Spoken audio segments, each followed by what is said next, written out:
Give me what I want. Give me what I want. You know what I want. Give me what I want, or I'm gonna continue to hurt people you love. Give me what I want. Give me what I want. You know what I want.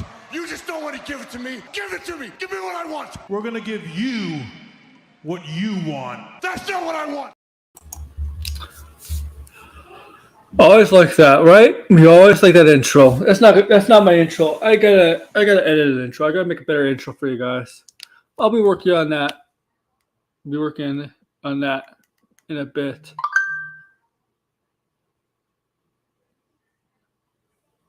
Okay, I don't want to know that. I don't want to know that. Seriously, I don't want to know that. Okay? I really don't want to know that. What's up, guys? AWA Air Warrior. It's 10 o'clock p.m. on a Sunday. And you wonder why I'm streaming? No, it's not Let's Talk Pop. It's not a Let's Talk Pop subject.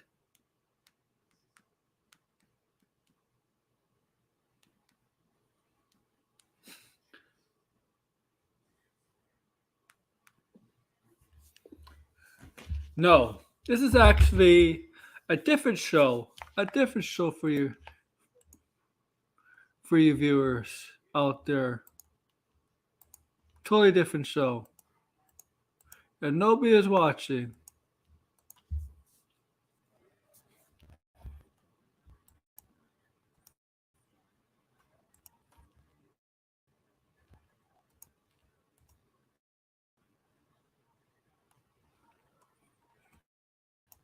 Oh, well, it's okay.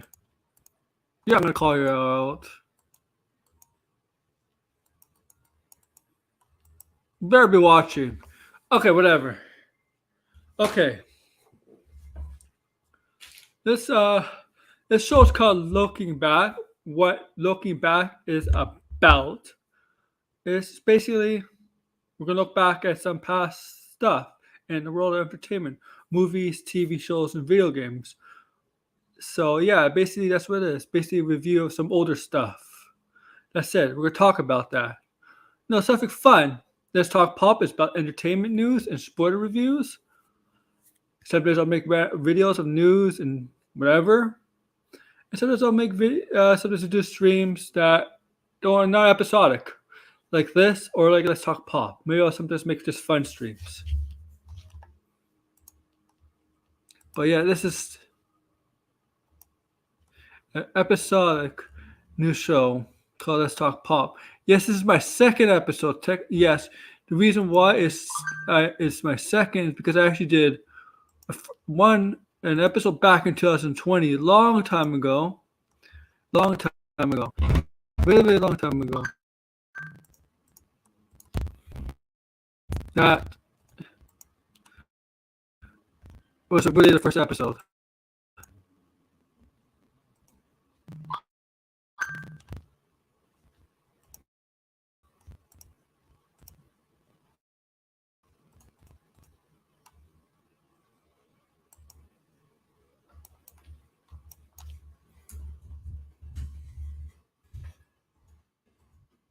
And I don't know, okay? I did put a StreamYard link, okay? So you can find, I think I have a playlist. I think I did put this stream in a playlist. And the first episode of this series should be in that playlist. I think I did. I'm not 100% sure.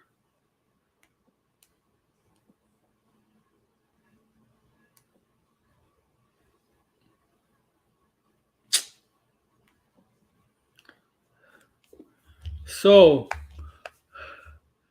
let me make sure I have in the playlist.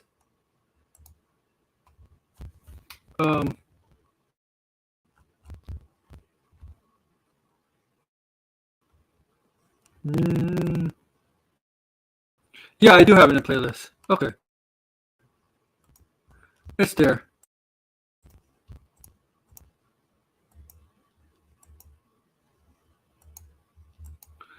And there's something really strange going on and one in a DM group. It's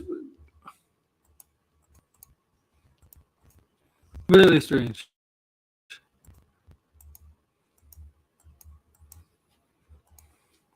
But this top. So for episode 2,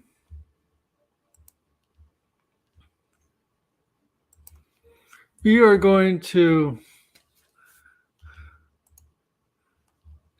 talk about Guardians of the Galaxy Volume 1 and 2. Why am I doing Guardians of the Galaxy 1 and 2 and not 1 this week and 2 next week? I'm going to be honest with you. I don't have an answer for that. I didn't think about it. I don't know why. I probably should have 1 and 2 next week. 1 this Sunday and 2 next Sunday. You're probably right. You're probably right. You're probably thinking that why is this guy doing that? But you're right. You're right. I really don't have a good answer. So I'm not going to give you a bullshit answer and excuse. Okay? So I'm doing 1 and 2 tonight. We're anticipating third movie, the third volume coming out May 5th or May 6th, whatever, May 5th. I'll be saying on a Thursday the day before. So a little bit less than 2 weeks. A little bit less than 2 weeks.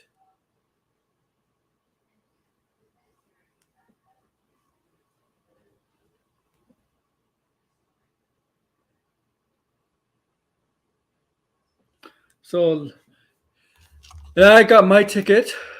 Yes, I know it's not tracking very well right now. The movie sales. And it seems like they're promoting the film. Promoting the film is starting to pick up, at least through the last few days. Now there was not a lot of talk about. Now there's some hype around it. There's a lot of talk about it. There's a lot of press. I'm not talking about press, but a lot of promotion, advertising going into this film. This will be James Gunn's last Marvel movie. So if he's not working on it, he might be working a little bit DC, but he's out busy promoting Guardians of the Galaxy Volume 3. I believe he was in France the other day with some of the crew Guardians, some of the cast. They're in France, Paris, because they do have a Disney perk there. And this is the last hurrah for James Gunn and Marvel. Okay? For him in Marvel. Not Marvel in general, but for him. With Marvel. Because once he's done with Marvel, he's full-time he is technically full-time DC. But once he's done with Marvel, everything in Disney, all he has to do is focus on DC-related stuff for Warner Brothers.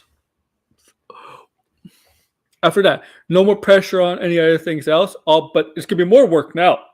Obviously, with the DC, him and Safran in studios, there should be more work. There's going to be more work from now because he's not just in charge of one film. He's in charge of a bunch of films, a bunch of franchises, a whole universe, and a bunch of different distributions, a bunch of different platforms, animation, video games, movies, TV shows, all that. Him and Safran are running everything. DC. That's gonna be once he's after May 5th, 4th, 5th, after that, he's full-time DC. Now, do I think Guardians 3, before we get to this topic, do you think Guardians 3 is not tracking very well? This movie has to rely on word of mouth. I think from now on, every Marvel movie might need to rely on word of mouth. I think it's getting to a point where Marvel movies do well.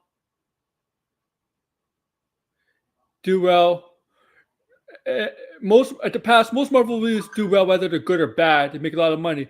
But now it's a different story. Marvel movies have been suffering at the box office. I mean, in their eyes, right? We're getting to a point where bad Marvel movies don't make the money they think that they tend to have. That Disney and Marvel Studios have. Yeah. Oh yeah, sure. Final touches, yeah. the final touches, all that. What I'm trying to say is, there used to be a point where Marvel movies, good or bad, make a lot of money, right? Do very well at the box office, But now, if you notice, we're getting to a point where make bad Marvel movies, they can't. Word of mouth is important now. They need word of mouth. Ant-Man suffered from it, and Guardians might have a big first opening weekend, and it's in this fairly weak month. The competition is Fast 10. I mean, if Disney is smart to put it out in May, if it came out in June, then it would suffer greatly. But then Guardians has to rely on word of mouth, completely word of mouth.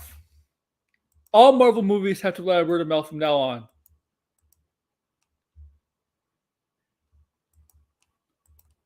Every Marvel movie from now on has to be relied on word of mouth. You can't just rely, it's a Marvel movie, an MCU movie, a Marvel studio. Go see it. They're guaranteed to make a decent box office. Not anymore. They have to rely on word of mouth. And I'll tell you one thing. And word of mouth did not help Shazam. I'll say that. Shazam was a good movie, but word of mouth did not help Shazam. I'll say that.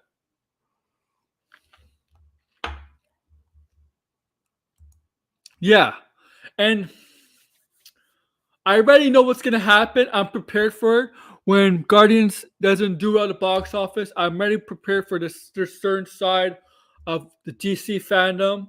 They're gonna gravel. They're gonna boast and say, "Told you, James Gunn is a failure. He's gonna ruin DC." I told you because I know. That's just gonna happen. That's gonna happen. We're everybody be prepared for it. Just be. It may not happen. It may make good money, but if it doesn't, if it's considered a flop, box office race, just be prepared for those people, okay? And you know what people are talking about? Degrassi knows what I'm talking about. People that go on that I talk to on Twitter or privately, or people that come on my stream, they know exactly what I'm talking about. You know what kind of people.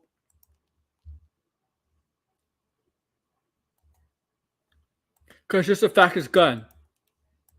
That's it. Okay? And why is Blinded not on?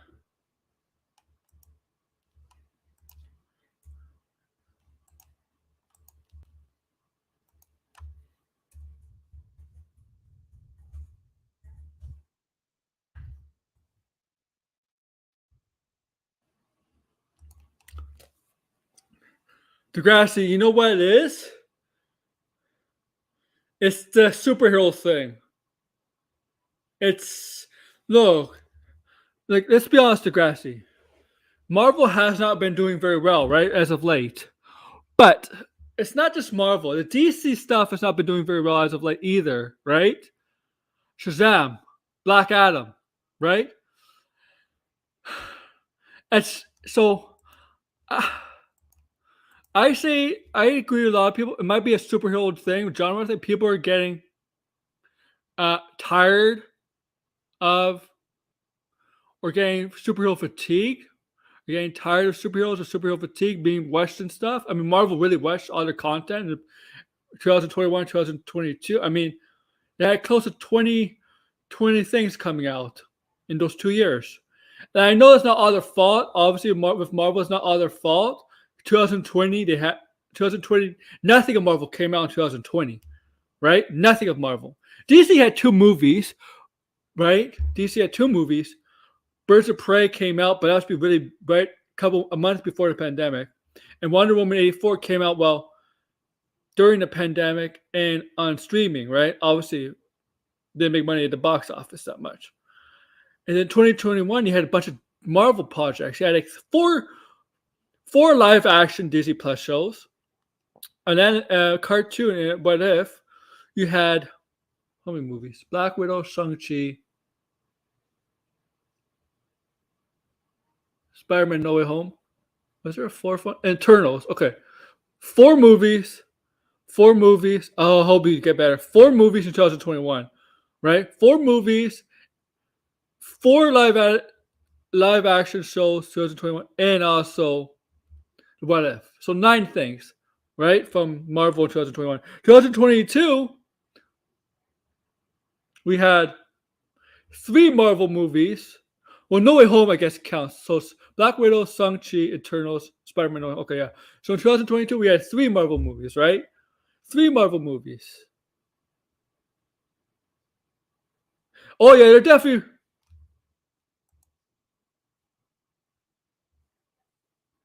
That's the point. That's what I'm trying to say. Yeah, Degrassi, you're right. You're right. That's right. That's right. In 2021, 2022, 3 Marvel movies. 3 Marvel movies, right? 2021 also had one DC movie, Suicide Squad. That's it. But 2022, 3 Marvel movies, 3 live action shows, a special, 2 specials, 2 specials, right? So much stuff. You could if I had to round it 20, about 20, they had 20 things come out in those 2 years. And I know that was not the original plan. Obviously, 2020 was supposed to 2020, Eternal was supposed to come out 2020, and Black Widow was supposed to come out 2020, right? Right? Those 2 movies were 100% for sure supposed to come out 2020. Eternals was pretty much done. So was Black Widow. Black Widow was done.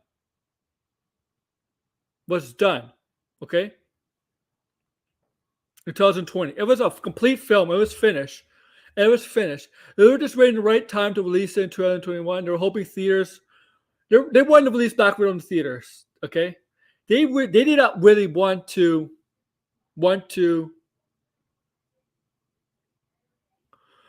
make a dual theaters plus you have to pay $30 to watch it on Disney Plus. The reason they did that is because not every theaters were open in the world. U.S. were open. Also, they wanted to introduce us to Lena below, right?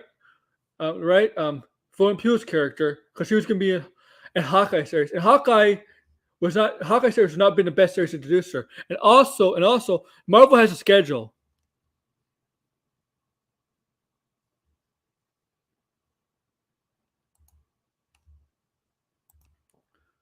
And maybe this is for the better. Maybe spreading it out, maybe less content, and spreading it out is better. It makes things more special, more interesting, more special. Okay?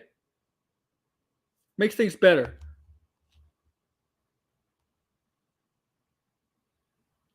It was. Now for me, I had no choice, but I had no choice because when Black Widow was put on Disney Plus for $30, the Canadian theaters in my province were not open. Okay? And I didn't pay $30. I legally streamed Black Widow. I admit it. I legally streamed Black Widow. I'm not paying $30 to see it, man. I'm sorry. Hey, George. What's up? What's up? How you doing? Still, my throat still feels like crap. So, is it allergy still? Yeah. Where's Blind? I thought Blind would want to talk about this stuff. Oh my god.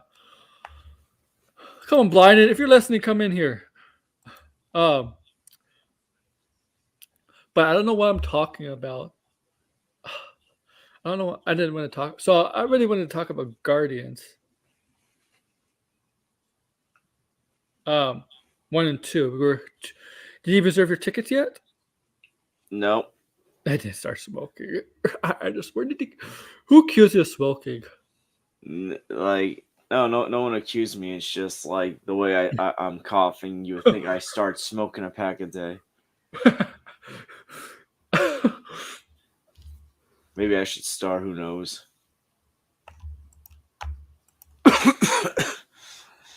Try your best, man. Are you watching the game while you're on streaming? I don't know. Like the Denver Minnesota series so bores me. I don't know why. It just bores me. It's like there's nothing exciting happening. No. I don't know. I just find them so boring teams. I don't know. I don't know. But yeah, so Guardians 1 and 2. We'll talk Guardians 1 and then we'll get to 2. So Guardians was, directed by James Gunn. We all know that. came out 2014, August 2014.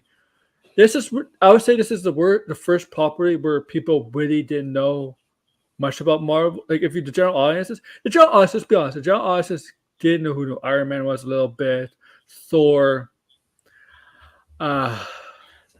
Hawkeye, Black Widow, who else? Whatever the Avengers, right? Because we got to see them in the Avengers movie, and we got to see them in. But also those characters were kind of used more, like were more used in the comics, more notable in the comics, even if they're not big as Spider-Man or the X-Men or the Fantastic Four. They're still a little bit noticeable compared to the Guardians. Guardians are a bunch of people that people didn't really know among the general consensus, right? And this is really the first time Marvel had to pull off a bunch of maybe at the time not A-list hero, not A-list characters, but maybe like B or C-list characters, right? And no, Guardians just played a major role. They made a major role in Infinity Saga. We'll say that huge role, right? Yep. Right. And so I thought I'll say this. I think Chris Pratt was the perfect casting for Peter Quill. Zoe Saldana played a good Gamora. The original movie. Batista is good as Drax, but I think of all the 5, Drax got shortchanged the most of really the first 2 movies. And not just the first 2 movies, maybe the whole Infinity Saga, honestly. I felt like they wouldn't do much with the character at all. Hope in the first 2 movies. Same with Rocket, same with Groot. They really didn't focus on those characters in the first 2 movies. They focused mostly on Gamora and Peter Quill. So that, right? But the first movie was tremendous. The villain Ronan. Look, Ronan may not be the best Marvel villain, but he is very important. He's a Kree. Ronan the what's he called? That's not the executioner, right? The accuser. He's like a judge for the Kree, right? Yeah, he was a cheesy villain, but I liked him. Thanos was in it. Nebula was in it. It was a good, fun comedy movie. Got Glenn Close and John C. Reilly. Michael Rooker as Yonda. I really liked how they all met in the prison and all of that, and how they all like the chemistry from the first movie just worked right away. Like you felt it. You felt the chemistry between all 5 of them. It just clicked right away, right at the beginning, man. Like there was no like awkwardness. It just clicked right away. I want to know your thoughts a little bit, man.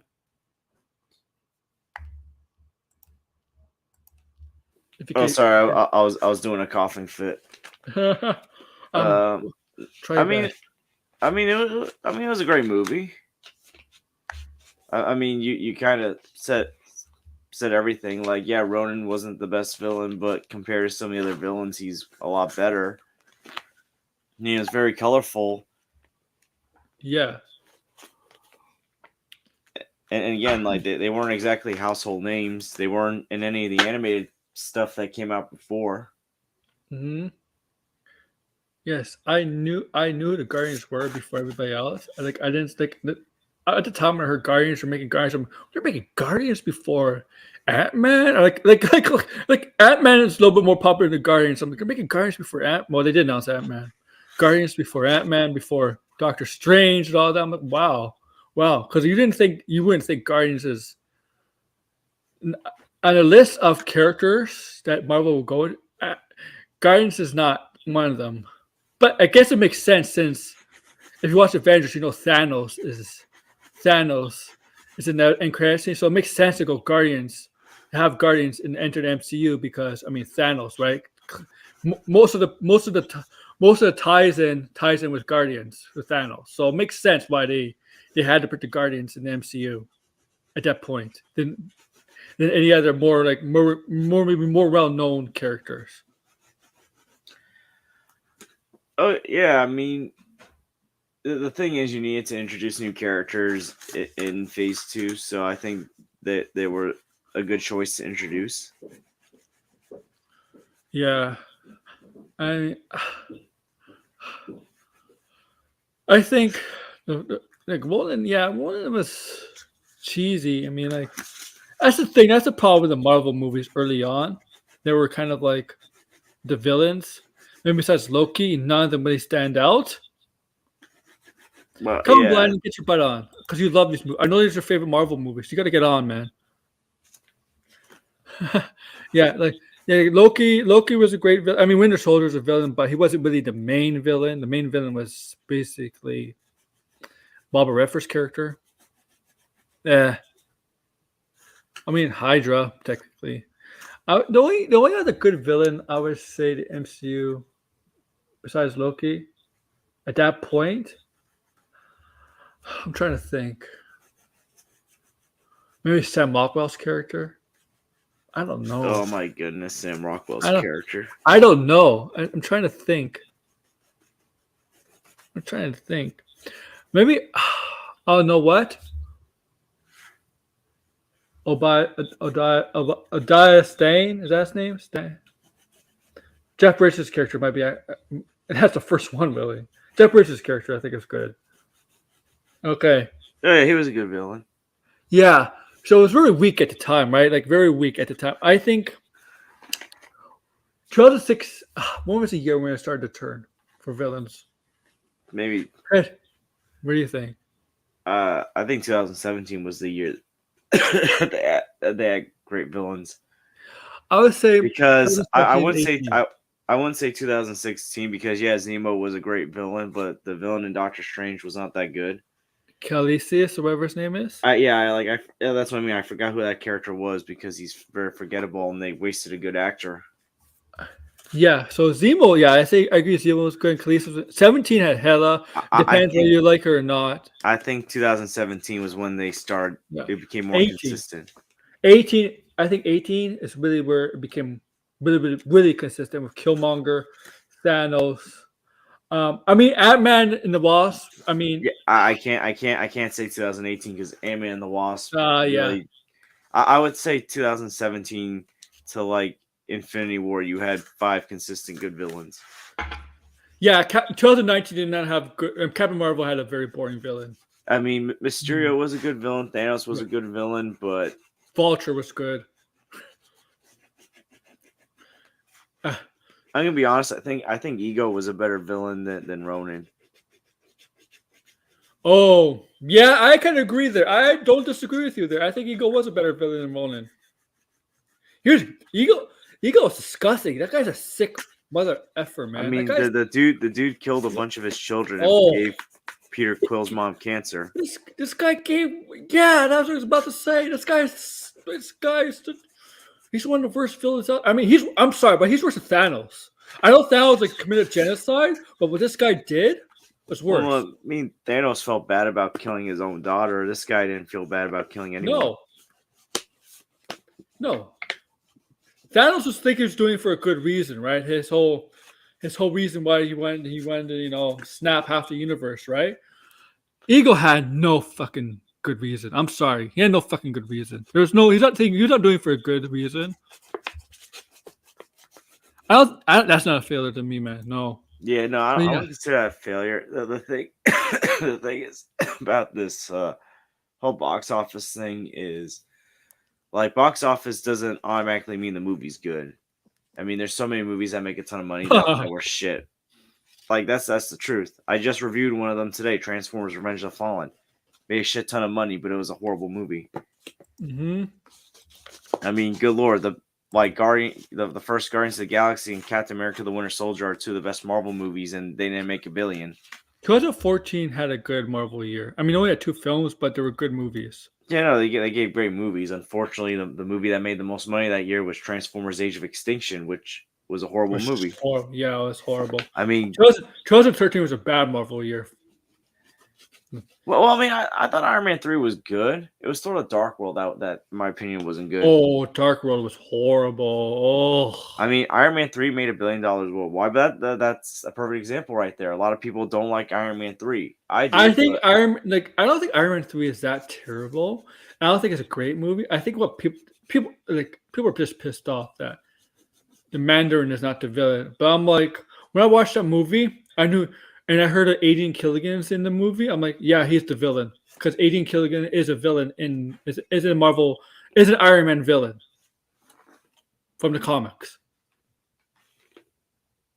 Guy Pearce character, right, guys? He is a villain from the comics. Yeah. He was actually not a bad villain in my opinion. No, like, but Iron Man 3 is pretty dark, man. He killed what's her name? Rebecca Hall character. What's the character's name? What's her name again? But Iron Man was so. The thing is, Iron Man is so stupid, though. I know it's so stupid to bait him and attacking his Malibu home. That's fucking stupid. That's one of the stupidest things that you could do as a hero. And you know what the stupidest thing about that is? And not prepare his home for that possibility. That's the difference between him and Batman. Okay, if Batman did that, he prepared his mansion, his manor for attacks like that. He does, right? Batman does do that. He would go Kevin McAllister. Or Kevin McAllister is better than that. Yeah. Oh yeah.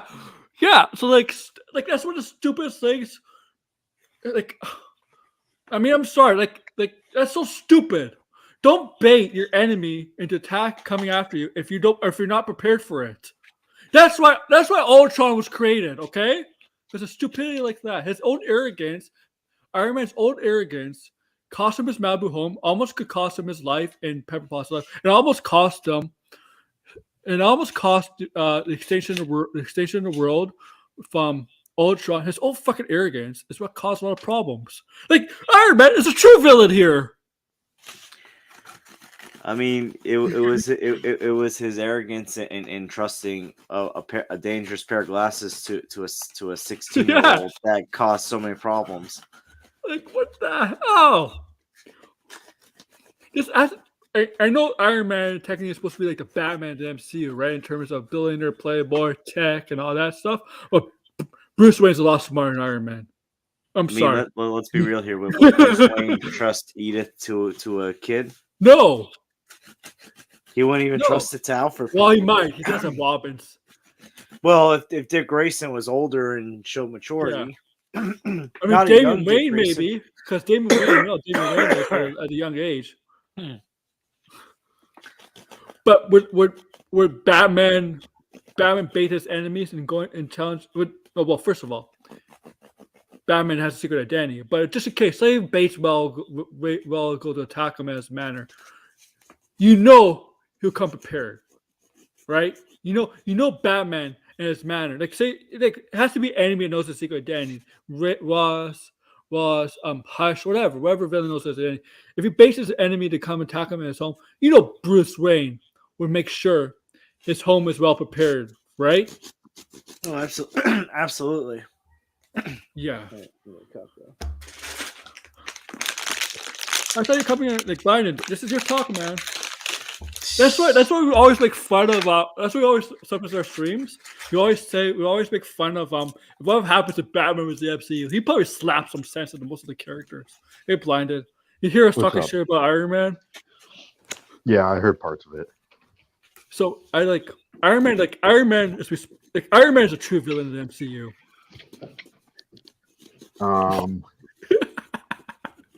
How? Oh well, no. He created Ultron. Well, I mean, that's like saying Dumbledore's the true villain of Harry Potter. No, but like, you gotta be stupid to bait your enemy into attacking your Malibu home and not be prepared for it. You gotta be stupid and arrogant. Well, I mean, if you're a multi-billionaire, I guess it doesn't matter, right? Well, you yeah. blow up your house and build a new one. Yeah, but if you're still in that house, you could possibly die, right? Yeah. I mean, see, we compared to Batman. If Batman did that, Batman would be prepared. Unless, it's Zack Snyder's Batman. Because he wasn't prepared. Oh my gosh. My god! I'm prepared for that. Like I'm prepared for that. If this movie is considered a flop at the box office, it's gonna happen, guys. It's gonna happen. You know it. But Ben Affleck's Batman and Wayne Manor was destroyed. Yeah, because he didn't prepare. Who destroyed it? They say who destroyed it. Yeah, Joker and Harley. Yeah. I think Joker in Justice League 3 was going to talk about how he burned Wayne Manor down or something. Yeah. See, that's what I mean. He knows the secret identity. See, that's a problem. That's a problem. If Zack Snyder wanted to make a thing like Joker and Harley knows the secret identity, he doesn't understand Batman and Joker's relationship. Remember, the Russo brothers said they like the idea of Lois Lane getting pregnant with Bruce Wayne. By the way, I just want to put that out there. I just want to put that out there. Yeah, they did say that. They did say that. They did say that. They said that. No one talked about it, but yeah. So don't trust the Russo brothers to direct the DC movie after that. Well, if I'm just saying, like, if Joker or Harley, if they know his identity, then Zack Snyder has no clue about the relationship with the Joker and Batman. Why Joker's obsessed with Batman? He doesn't care about Bruce Wayne. He cares about Batman. He doesn't care about his identity. He never did. It's not. No. See, that's what I say. Zack Snyder does not understand DC. And so does the Russo brothers. Oh, apparently. Yeah, well. So wait a minute. If Zack Snyder directed Guardians of the Galaxy, would he make Gamora pregnant with Star-Lord's baby? Oh, God. No, it would be Nebula. Nebula? Oh, God. Oh, can Nebula get pregnant? They'll try.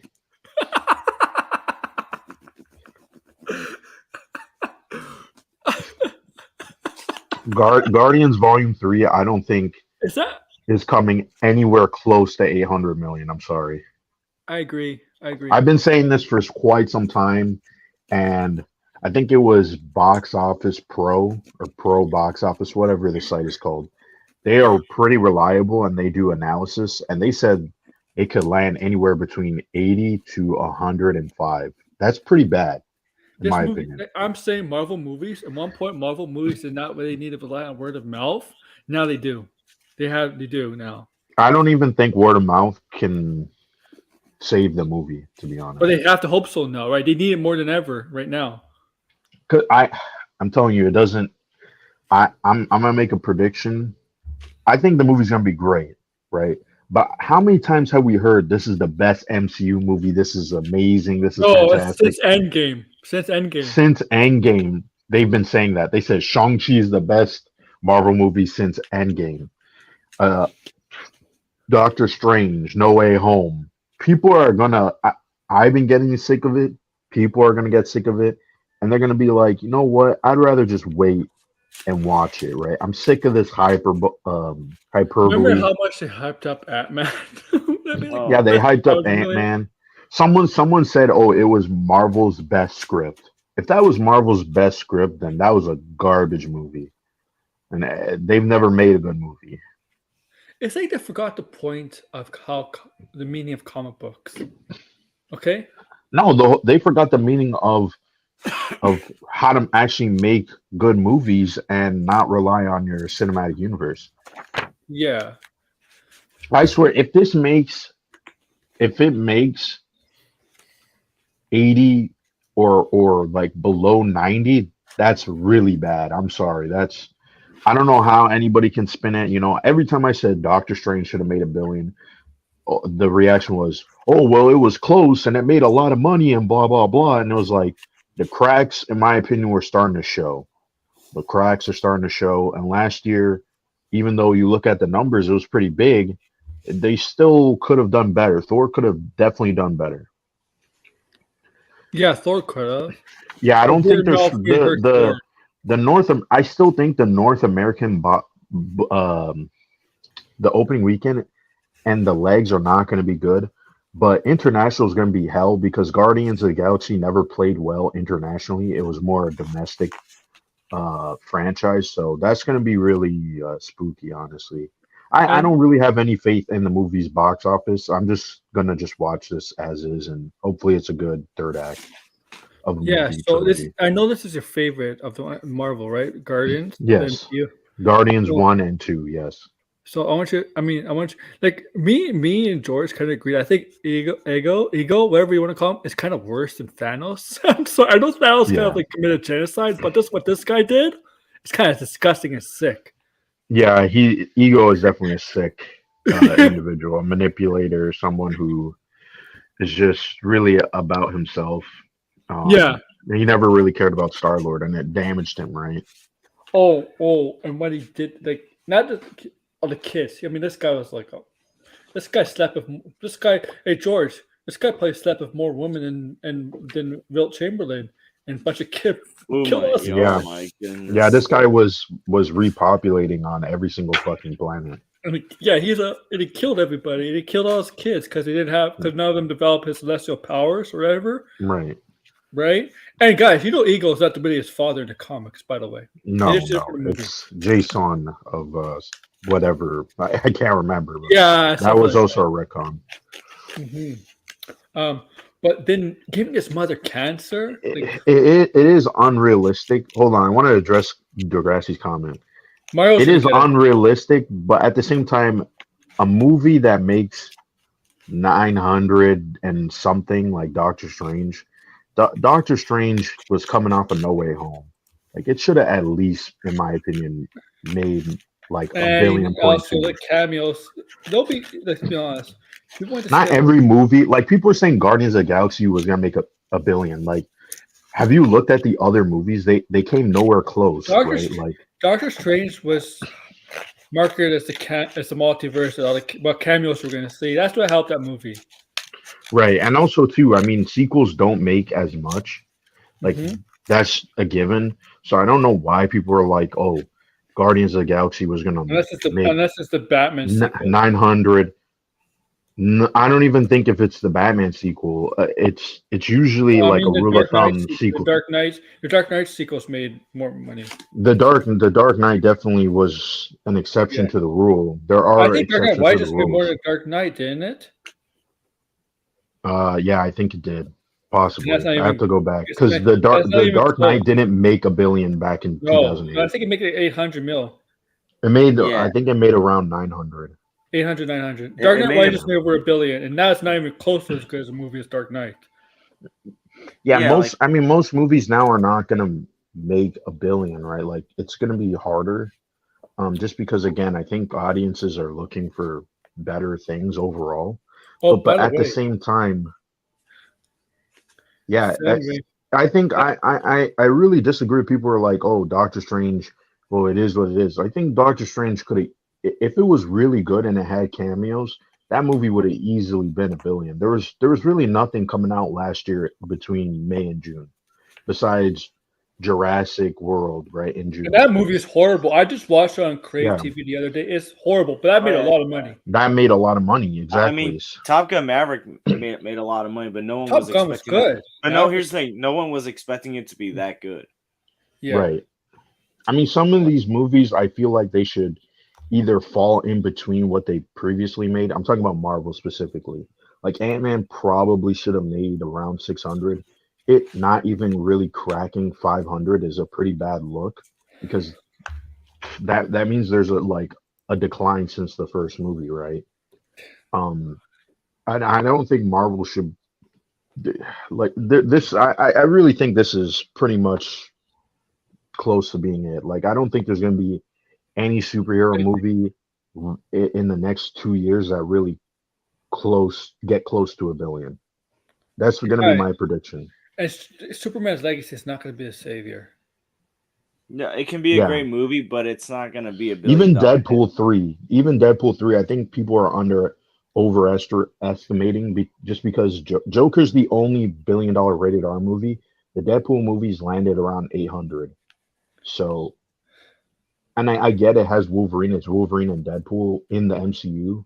I don't see that making $1 billion. How much did Logan make? How much did Logan make? Logan made. I don't even think that made 800. Let me see. Well, Logan was here's the thing: no X-Men movie ever made $1 billion worldwide. So even the good ones never made $1 billion worldwide. But even then. I don't think back then it's a little bit of a different standard. Here's the Bob Iger doesn't do the 45-day release day. I think that's done. I think that's gone. That is definitely gone. Yeah. And I think that was an HBO thing. I think an HBO Max they got rid of that too. Well, I think that was 619.2 million. Logan. So, yeah. Well, I think that was part of the problem. I think Deadpool could get to that amount. Yeah. or just shy under the other Deadpool movies. The thing is, how would Captain America 4 do? Are people going to be sold on a non Chris Evans, non Steve Rogers Captain I think America? that also too is I think it'll do okay, but that's not going to do what Civil War did. Oh It might go back to no! what Well, you got Infinity. Civil War's an Sorry, Avengers movie. Civil War's an Avengers movie. Civil War had Right. Iron Man, Spider-Man. Yeah.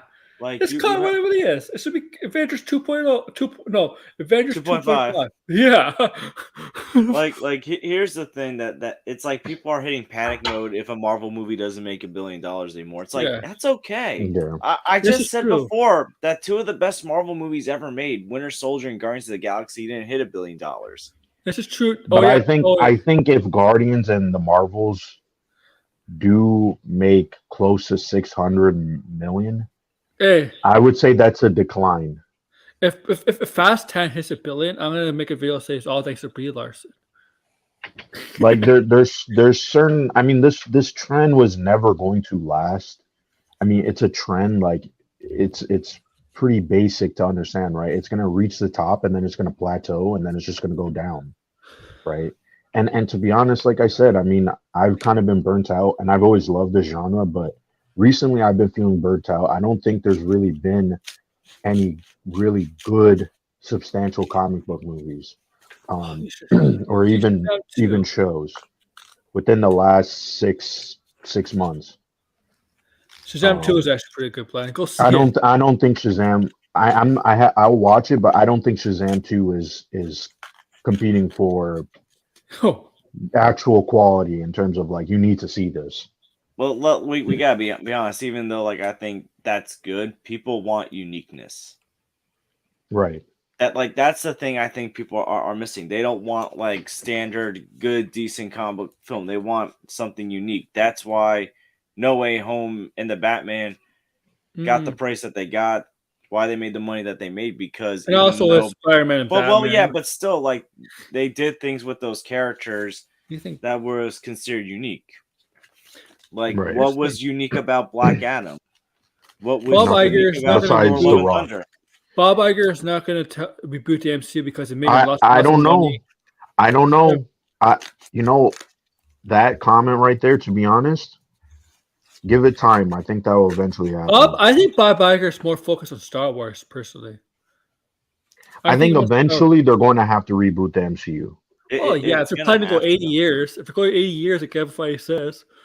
No, I think I wouldn't be surprised. I keep saying this. This is one of my personal theories that the MCU gets rebooted after Secret Wars. You might have to use the multiverse to reboot and retool. Maybe in the future. Right. Disney saved Marvel. They literally saved Marvel. Yeah, Degrassi is right though. They're not making. First off, one, that used to be what studios did, right? They licensed it out to other companies, and they would show it on TV or whatever, right? Or right, that kind of business practice, right? And Disney right now, like, they can't really. First off, they only have Disney Plus, and I think if there was one good thing that Bob Chapek was trying to do was to introduce more adult content onto Disney Plus. But Bob Iger's not going to do that. No. Yeah, I think that's one of the, like, because I see people always in the U.S. at least. Obviously, this doesn't apply to me and Aaron, right? But like in the U.S., it's like, what is actually on Disney Plus besides Marvel, Star Wars, and everything else? It's like really nothing, right? That's, I think, is a big mistake. They should have never just doubled down on their brand. It should be a combination of things. The only Fox movies they have on there are like family friendly. They put Spider-Man movies on now. Yeah, they recently put Spider-Man on there, but here's the thing, though. That's not enough, though. That's not enough. Here's the other thing. Like, superhero movies are the kind of movies people are most likely going to buy on home media. So if you have it on home media, what's the point of getting Disney Plus other than the shows? If the shows aren't that good, why bother watching?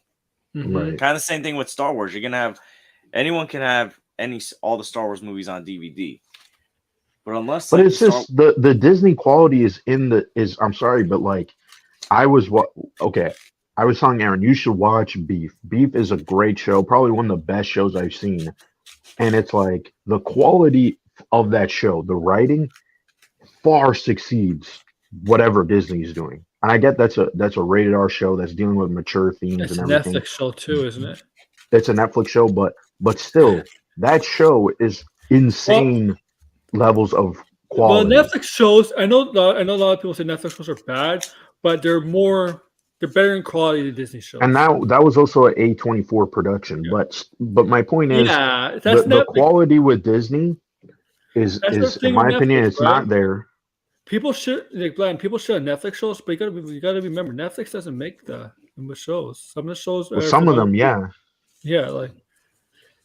they have pick it up, or they make a deal and they're the distributor. Yeah.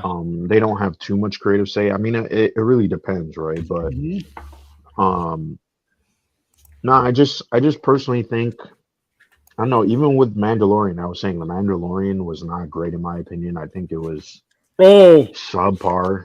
I gotta tell you this. I don't understand. Yeah, Mandalorian guys. So I was listening to the stream of the actor who plays Teva, right? The New Republic pilot, right? Right. So he was talking Mandalorian finale with the people in the chat, right? Mm-hmm. He almost gave it away. The confirmation of season 4 almost gave it away as he was talking about season. I was just talking because he's heard the whispers about on Twitter. He goes on Twitter. He knows about all this stuff. They all do. They all really do. Some pretend they don't know. They all do. They really all do. Be honest. Let's be honest. They all really do. I mean, I could guess they're going to make season 4. It's not that crazy of a leap because this is the show that is selling Disney Plus. As much as people are saying, it dropped off. That really doesn't matter. Everybody knows the Mandalorian. He said, so when season 4, then he corrected himself. John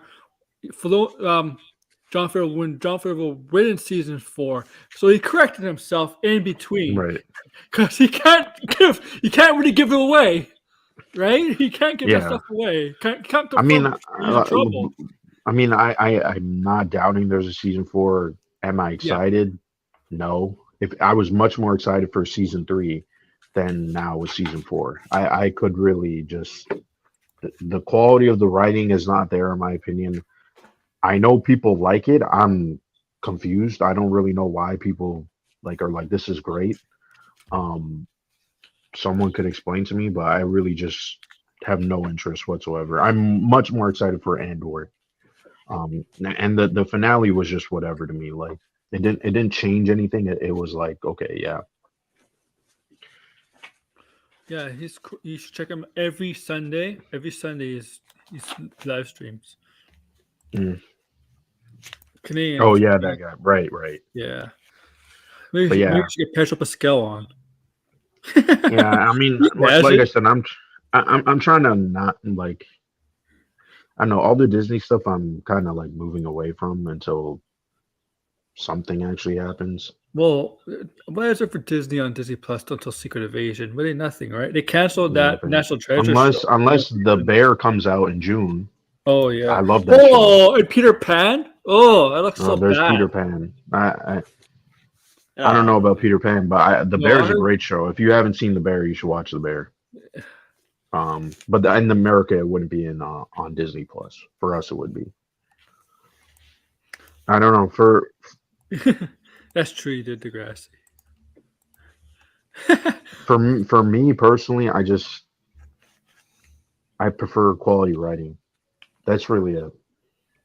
I want a good story. I want good storytelling. And I want interesting conflict, interesting characters, and there's none of that in Mandalorian season 3, unfortunately. So you probably won't like you probably will like the Power Ranger special then.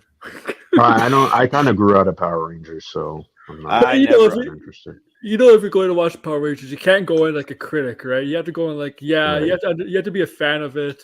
I only watched it briefly as a kid. I wasn't like a super fan of it, so that's why I'm not. But you know, it's supposed to be cheesy. It's supposed to have bad dialogue, bad fight scenes, bad choreography, all of that, like bad stick. That's what made Power Rangers great. That's how bad it really was, but it made it's bad, right? Like, yeah. I mean, well, Transformers is supposed to be fun and cheesy, and Revenge of the Fallen couldn't even do that correctly. Did you know Bryan Cranston worked on Power Rangers? Not the movie, the original show. He worked on Power Rangers. He did the movie too, but he worked on the original show. Yeah, and I can't believe Barry was Robot in the Power Rangers movie. Hey, Blind getting my reference there. Did you see the Power Rangers movie? No. Oh, Alfalfa. Bill Hader played Alfalfa for some reason. No. Oh crap! I just realized. Fuck. You missed it? No. You just said Bill Hader, and I was like, "Fuck, Barry's on." Barry's is a phenomenal show. The last 2 episodes were amazing. Well, I thought that's what I mean. That's what I mean. Like when if there's something that interests me, like I don't mind sticking around and watching Mandalorian because, like I said, it's just whatever. It wasn't painfully bad. Like I think some people are over exaggerating, but I think personally, just the writing wasn't there. But when you have shows like I said, Beef, Barry, these are great shows. No one can deny that these are great shows. If you're watching them, you know the quality is there. They actually put some attention into the story. That's the only, I mean, tying it back to the stream, like that's why I like the Guardians of the Galaxy movies, is because they actually care about the characters.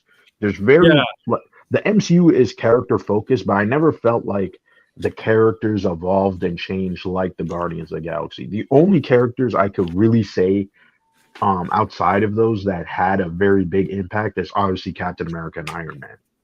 But the rest of the characters, in my opinion, I've always felt that they were very subpar. They were kind of one note. Their character arcs weren't super interesting. And they didn't go through a dramatic change where they had to wrestle with certain things that conflicted with their, point of view. I feel like Blind. I kind of agree with Guardians, but I feel like as a team, you're right. But I feel like certain individuals in that team, they could have done a better job. They could have definitely done better. I think it's pretty obvious Drax is a character who didn't get much attention. I think Walker Raccoon too, but I think that's gonna be for the next movie. I think Walker Raccoon, you're gonna have more character development for Walker Raccoon in the next movie. Well, I think Drax is the character. Yeah, in my opinion, is the one who. It's a little bit confusing because he is set up to basically be like, "Oh, I want to kill Thanos," and once Thanos is dead, there's they turn to a comedy act. Well, they never really acknowledge like, "Oh, he's the one who wants to fight Thanos." It was like it's just sort of like breezed over. They turn him to a comedy act. They turn him into like the big dumb brute. He's not dumb, but he's a dumb big guy on the team. Yeah, and if you played the Guardians of the Galaxy game, which is a phenomenal game, you should play it if you're a fan.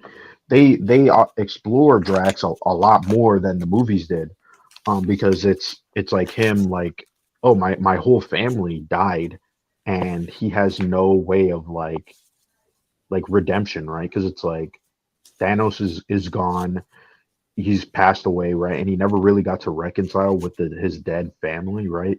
Mm-hmm. And that's why that game is really good. It really brings out the characters and the emotion, and definitely feels like something James Gunn would have written.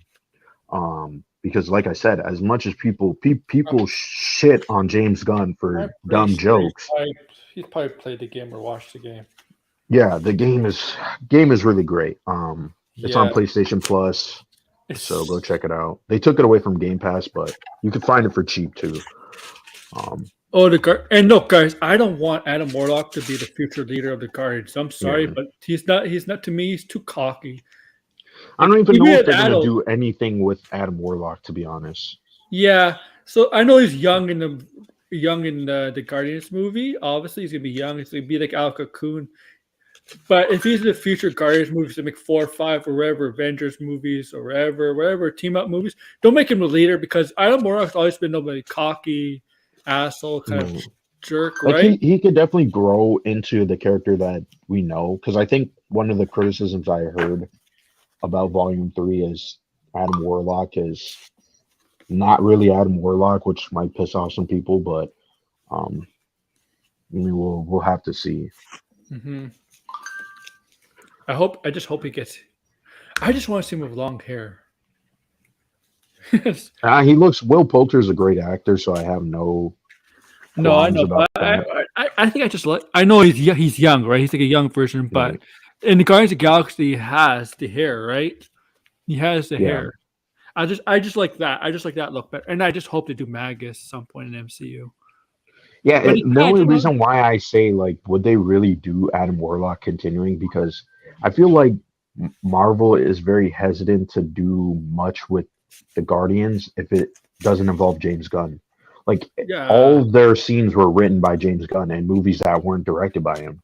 Like he said that, right? So it's like, I think the only time there was like some issue was Endgame and how the editing of that movie, because I'm not sure if you know this, but James Gunn actually didn't approve the ending of Thor with the Guardians. He actually didn't like that idea at all, which I don't blame him. I didn't like that idea either.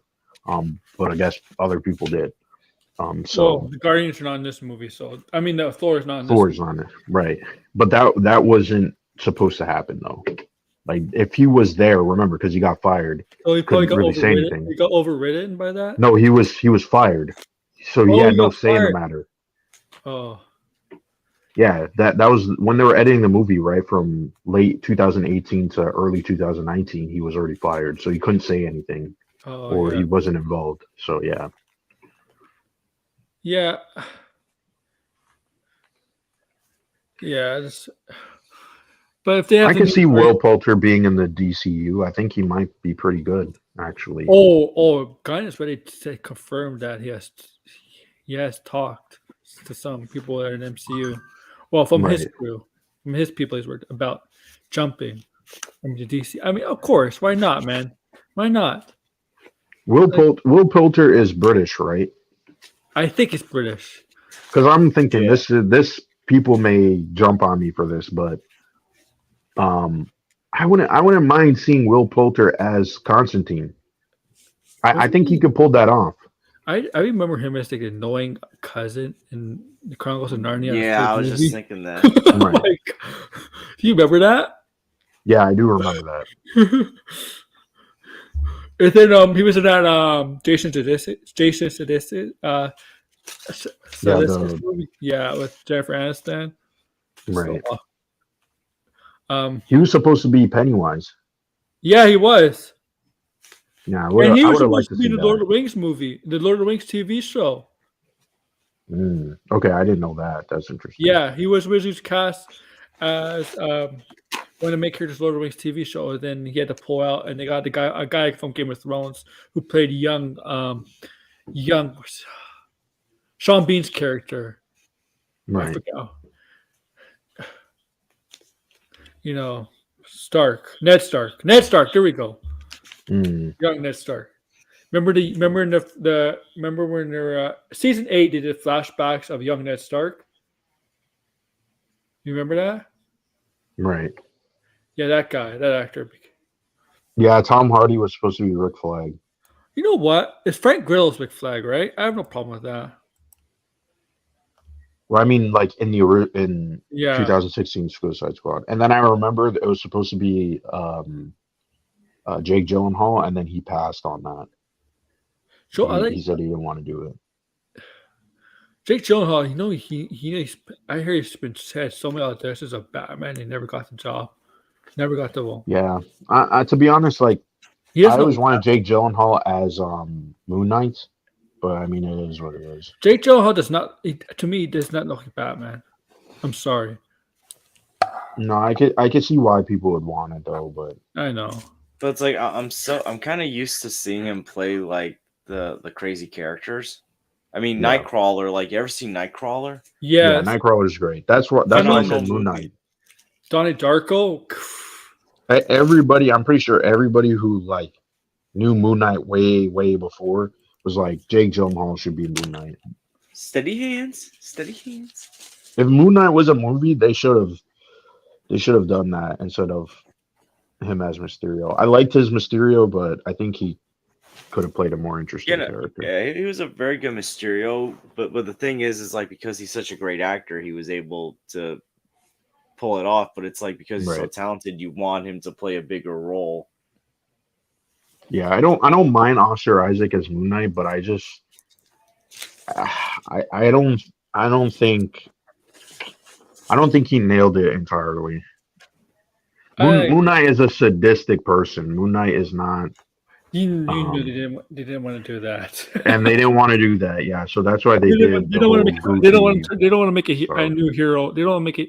They wouldn't in the comics. Yeah, they could get away with that, but on screen they wouldn't do that. I mean, like it's a TV show, and like they could have tried, but they didn't. The thing is, the problem with MCU villains, they don't make them sadistic.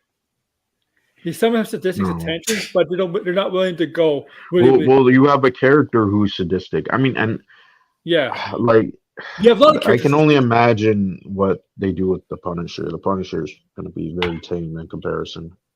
They have a lot of characters sadistic, but they're not really willing to go that far even with the villains. Like DC is willing to. DC is willing to push it. Right. They're willing to push the envelope. The DC movies, they're willing to push the envelope more than Marvel. Dan Isaac. Yo, Isaac, what did I say I was gonna shave? Oh man.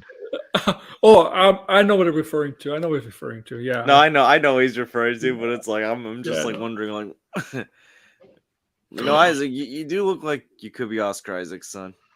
No. Oh my god. So let's talk. Continue talking Guardians. Guardians 1 and 2, great. Guardians 2. I mean, I'm gonna be honest. I like Guardians 1 better than 2, but it doesn't mean I did not like Guardians 2. I like Guardians 2. I really felt, especially good character moments. We got to see Peter Quill really grow, because especially learning about his father and how he wanted to meet his father, but his father turned out to be. Man, someone you just have. You can't. Like, there's no redeeming qualities. So there's nothing. I personally, to me, Guardians 1 and 2 is about as equal. I love Guardians 2 just as much. I've seen it just as many times, just not in the theater. Because as people know, I've seen Guardians of the Galaxy back in 2014 in theaters, maybe like 6-7 times. Yeah. Oh yeah, I think you told me that, or told us that. Yeah, this is the only. There's very few movies I've watched like many times, and Guardians of the Galaxy is one of them, and the second one. And I really did like the introduction of Mantis, but her in the game compared to this Mantis are totally different. The thing is, the Guardians characters in the games compared to the versions in the MCU they're different. They're different. Yeah, the game is like an amalgamation of like. Some comic elements, some MCU elements, and then just new ideas. Yeah. It was perfect. I mean, a perfect blend. Right. Yeah. Mantis, in my opinion, doesn't. You don't really see a lot of her in Volume 2. I think she did a better job in Infinity War, even though she doesn't have a lot of lines, but she has some really funny lines in Infinity War. But I think obviously it's the Yondu stuff, and also building Peter Quill, because I think so many people hate Peter Quill and without realizing that there's a lot of emotional depth to him, where he's kind of a man-child of not because of himself, but just because of the circumstance, where it's like he never really got to grow up. So it's kind of sad in some ways. So I mean, I always liked his character, right? It's like him kind of growing up at a time when he should have long grown up, right? And I think a lot of people may have felt that way. I think it's because he's been like, I know he's been with the Ravengers, but he can't really fully grown up with them. He's like, right, he's missing something. And then he has his team. He actually cares about some people this time. Helps him grow up. I mean, obviously, Infinity War Endgame helped him grow up. Even though he was in it for a little bit, but you could tell how much he's grown up in Love and Thunder by talking to Thor about, because Thor's still going through some things in Love and Thunder, obviously. Like, he wasn't where he was in Endgame. He's more, in my opinion, Thor is more of a man-child than Yes. Star-Lord. Well, Because he never learned any lessons. He just keeps going in circles, Thor. That's Taika Waititi. Star-Lord's got also like a more of a moral compass. Like remember in like the holiday special, he was like when they brought like Kevin Bacon, he's like, "This is human trafficking."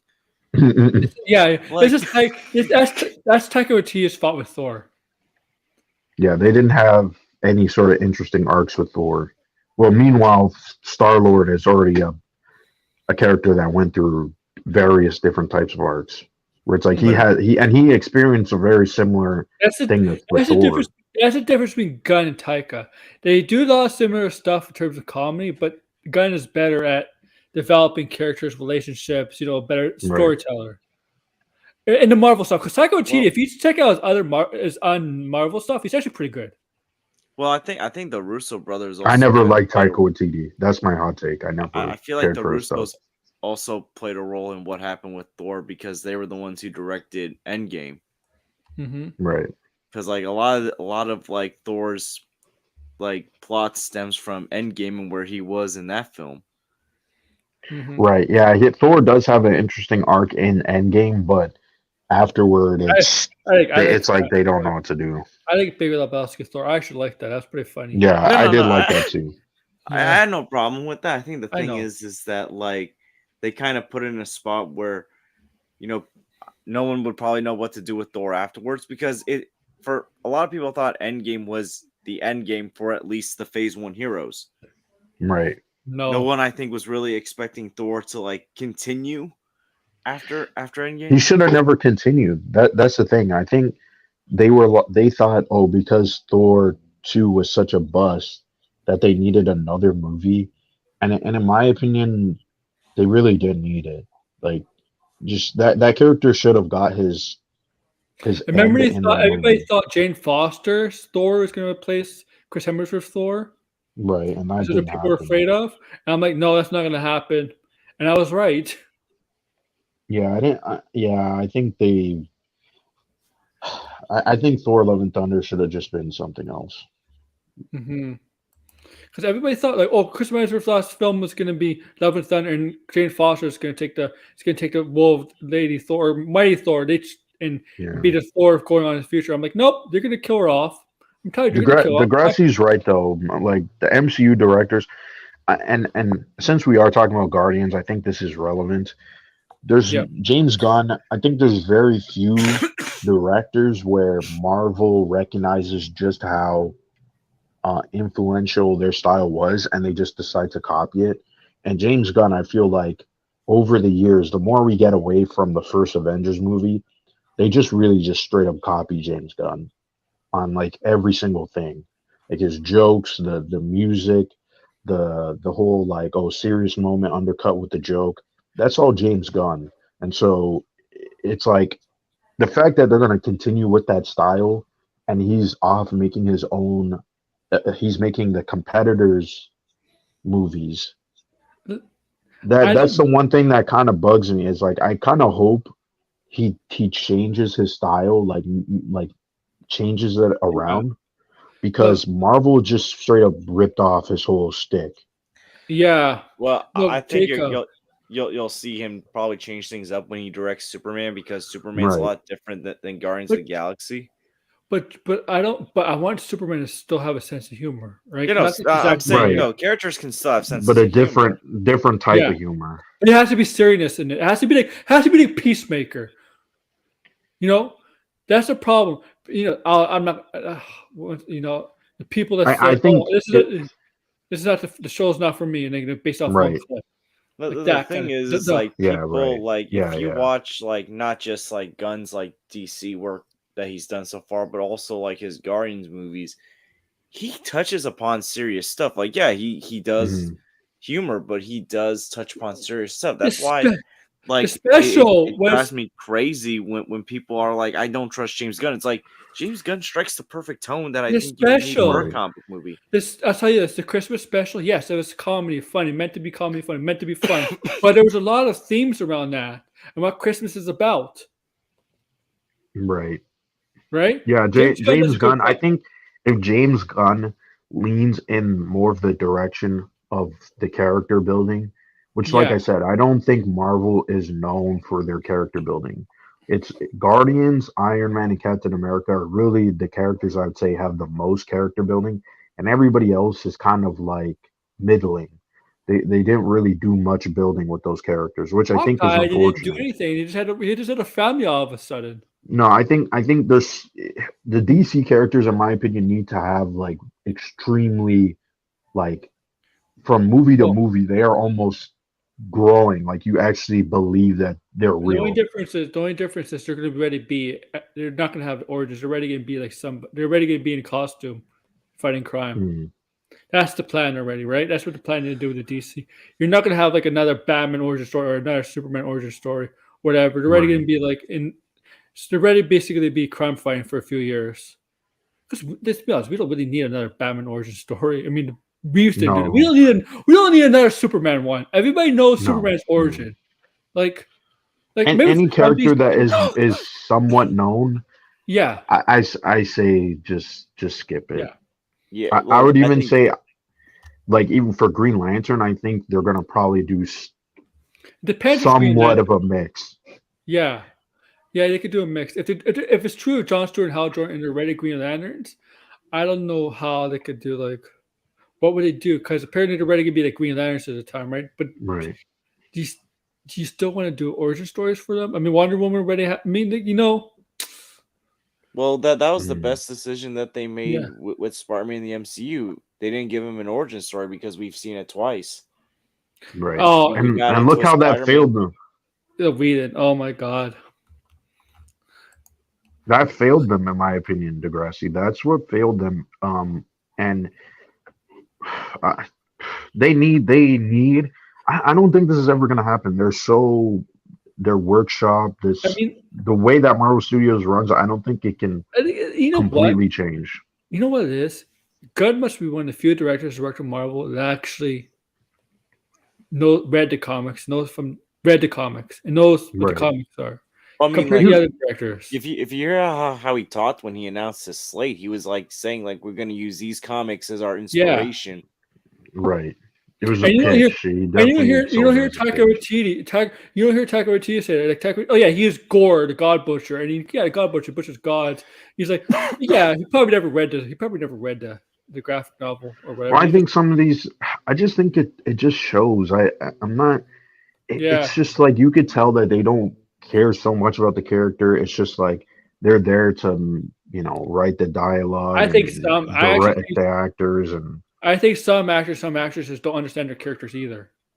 Because I don't think some of them have read That's the what it comics too. seems like. It really does seem like some of these characters just come in Yeah. and out, No, right? Like I this is a think movie. This is not. This is not. This is one of the criticism of comics, though, right? Is the fact that comics tend to draw out plots, and once the plot is over, the character reverts back to what they were, right? I was saying this about here. Yeah. Here, I have no problem with Thor having some humor in it because Thor is kind of a character and needs humor. You think that as a mythology too? Like he's kind of like that as a Yeah, but Thor is such a yeah. a character with so much mythology, and like you go back and there's so many actual good Thor comics that they could have borrowed from, and they just didn't care to do any of that. Look at God of War Ragnarok Thor, okay? That's a great Thor.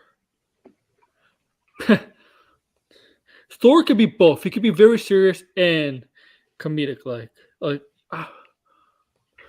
Hercules is like that too. Thor, like when you go back, Thor is a classic Marvel character, right? You had Jack Kirby started off doing him, right? And building that whole mythology, and then once that went away, then Thor was kind of like, what do you do? And then you have I'm pretty sure it's Walter Sam what's his name? The guy who wrote, was it Thor in the 80s? Oh, It was like Thunderstrike. Degrassi knows. Degrassi knows everything. He knows all. Yeah, but there's so much. I was gonna Google it, but Degrassi will say in the comments. Thor is just a character that's like they never actually leaned into him. Like once they started leaning into him, that was like Thor Ragnarok, and that was still like a copy of Guardians. It wasn't its own thing. And people liked it because I mean that first trailer was pretty good. See, But so he makes I never liked Thor Ragnarok. why does he have to make every? Here's the thing: every MCU writer, Kevin Feige should not Because of make structure. No. because of Listen, structure. listen. That's a structure thing. That's why he's doing that. He's like, watch this movie. You watch the structure of Superman, right? Superman is a pretty like story structured movie, right? It's like the hero's journey, right? But you go in and you look You know at it what? and you look at the beats and everything, right? And you're like, that's the reason why this movie's successful as a superhero movie, right? If you and because I know Kevin Feige is a huge Superman, but I would say the Batman's like that too. Which what are you The one that talking just about? came out last year. Maybe even I Batman don't know. I Begins. don't agree with that. I don't agree with that. I like the movie, but I wouldn't say that's was Maybe great even story Batman structure. Begins. Maybe even Batman Begins. That Maybe, but that's still a reach. I think Superman, the original Donner Superman, is the most classic story structure for a superhero movie, and I think that's why he gives it to them. He says, "Watch the this problem, movie and look and take notes for the the pro- story structure." you know, That's why. the only issue I have with the Superman, I mean, those Superman. I mean, obviously because kind of ruined it. They kind of Superman didn't really kind of grow after the first movie because there was a lot of interference. There's a lot of reasons why. When a sequel, it was a great movie, the first one, but they didn't. He didn't grow after that because obviously the Donner's cut. He didn't get to see. Warner Brothers kind of messed with Donner's Superman after the first Yeah. movie. Well, yeah. He Walt's Degrassi said it. Degrassi said in the comments. I mean, Um, if there's one movie if there's one movie the MCU writer needs to see, it's a Dark Knight. Dark Knight. No, if I was, I'm gonna have to agree. Sorry about that, but I have to agree with that. This is what they should be doing instead. Okay, because this is actual like theory. This is like writing and all that stuff. That is writing is hard and it's complex. There's no formula to writing, right? Like I No, said, there's so many books that I have read that like everybody knows Save the Cat. Save the Cat is like a structure, a story structure book that's just talking about different types of stories, right? And that book also shits on Memento. I can never fucking the Christopher Nolan movie, right? He shits all over that fucking movie, even though it's a great fucking movie. And the structure is actually pretty good. But just because it breaks the three act structure and it's not a hero's journey story, the guy who wrote that book, I don't even have the book on my shelf. I don't know where I put it, but he shits all over that fucking movie. It's a great movie. It's one I, of Christopher Nolan's best movie. I don't I think think Christopher Nolan even topped that movie in my opinion. I just say I think if Marvel wants to do a good, I mean Marvel if they want to do good hero versus villain relationships, their Dark Knight is the perfect movie for that. Marvel should do this. They should stop sending people to and watching these superhero movies. They should be giving them what type of movie are you trying to make? Is this a thriller? Is this a heist movie? And you go watch the classic heist movies and you're like, okay, how do I think we the now Batman put one. that? Yeah, when people say the Dark Knight is like the Heat, but regardless, what I'm trying to say is you look for the classic movie in the subgenre. You look and you say, how Yes. do we structure that and use that as a like a base for now a superhero movie? Because the problem with superhero movies, and James Gunn said this, I even This, tweeted this out. James Gunn said the problem with superhero movies is the fact that they rely too much on the classic structure. Everybody knows the damn classic structure, like to the point where audiences know. That's pretty bad, right? So you have to get away with that. That's and James Gunn, look, I'll send you a link or whatever, but James Gunn said this himself, and that's why I said he's probably going to actually make better movies. Even if they're not successful, those movies will be better because he's not giving them here, the horse shit that all these Jacob. other writers are given. Jacob. Okay, you can say that Marvel. Some of the writers for Marvels have not done a good job, but I'll say this: I still prefer human writers over AI because it's Yeah, giving people a job, and I they don't want can't. AI taking over. Like I hope that's one of the they reasons they're going on they don't strike. do that. That's one of the reasons they're going on strike. I know it's mostly about streaming, getting paid for streaming, and all of that, but AI, they're concerned about AI too. Right. Right, but Because no, but Degrassi is right though. Like the Superman, people shit all on it, but that's a perfect movie in the sense of the story of how it's structured, how the character beats go. Marvel needs to get out of that. Stop using. That's why everybody says the Marvel formula, because Marvel knows that this has worked, this is proven to work, and they keep using it over and over. But no other fucking series has gone up to 30 something movies. No, you have to break it. You have to break the formula and do something new. That's the issue. Star Wars is the closest because they have the 9 movies and they have the shows. The Star Wars structure was broken in the sequel trilogy, in my opinion. Yeah, it was broken. Yes, because even though I don't like the prequel still has technically a structure. It's a tragic. Well, the sequels had no structure. Story. The sequels had no structure. Yeah, the sequels have no. It's basically the same structure. Yeah.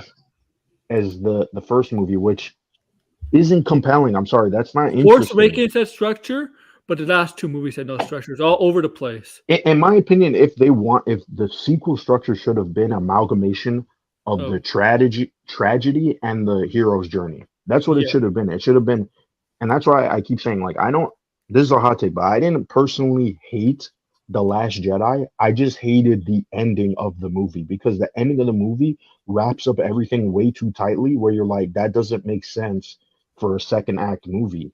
You should have it should have been Rey and Kylo Ren join, and that's the next movie. That's the premise of the next movie. There's no Jedi. It's called The Last Jedi. Why? Because they're gone. There's no Sith. There's no Jedi. That's what it should have been. And you move forward, do something completely different. But no, they didn't want to do that. The gist. Story structure, I think, is a massive problem. Because they think some executive could sit there and think, well, here's all the sheets and papers of, this is what you do in the first act, this is what you do in the second act. If you look up story structure, this is how they will teach you, right? And to be honest, I think it's shit. It gives shit movies. It produces shit movies, in my opinion, because now everything is the fucking same, right? That's the issue. That's some of like decades of history, or screenwriting problems in Hollywood, is just relying so much on that third act hero's journey structure. It's like, do something different. There's other movies that don't rely on that, and they're still successful. So yeah, sorry for the long fucking professor fucking screenwriting rant, but yeah. No, it's fine. It's fine. Just